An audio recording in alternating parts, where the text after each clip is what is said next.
Timorous and Mistrust.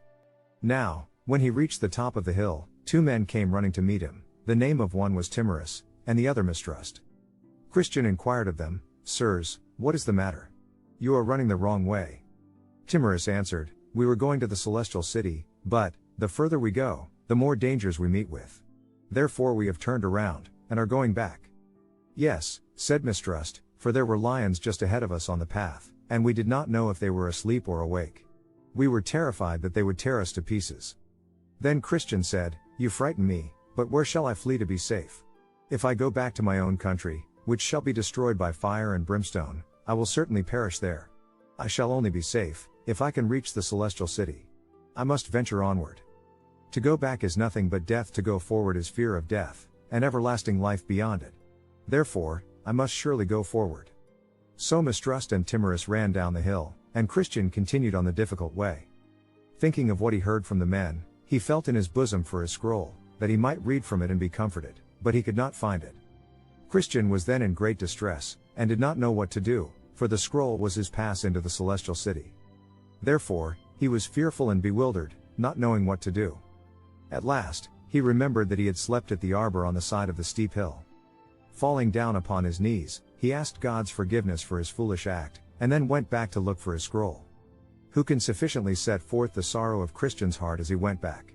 Sometimes he sighed, sometimes he wept, and often he rebuked himself for being so foolish as to fall asleep in that arbor which was only erected for a little refreshment for weary pilgrims. Thus he went back, carefully looking on this side, and on that side, all the way as he went, hoping perhaps that he might find his scroll which had been his comfort so many times on his journey. So he went on until he again came within sight of the arbor where he had rested and slept. But that sight only increased his sorrow, by bringing his folly of sleeping once again into his mind.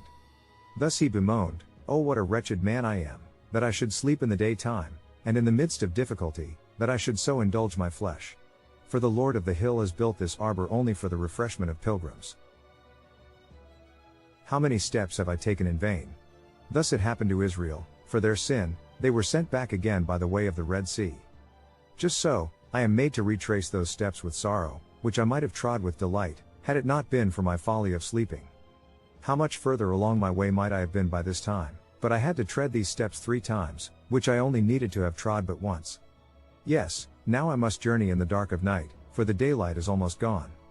Oh, that I had not slept! Reaching the arbor, he sat down and wept. Then, looking around sorrowfully under the bench, he spotted his scroll. With trembling and haste, he snatched it up and put it into his bosom. None can tell how joyful he then was, for this scroll was the assurance of his salvation and his pass to the celestial city.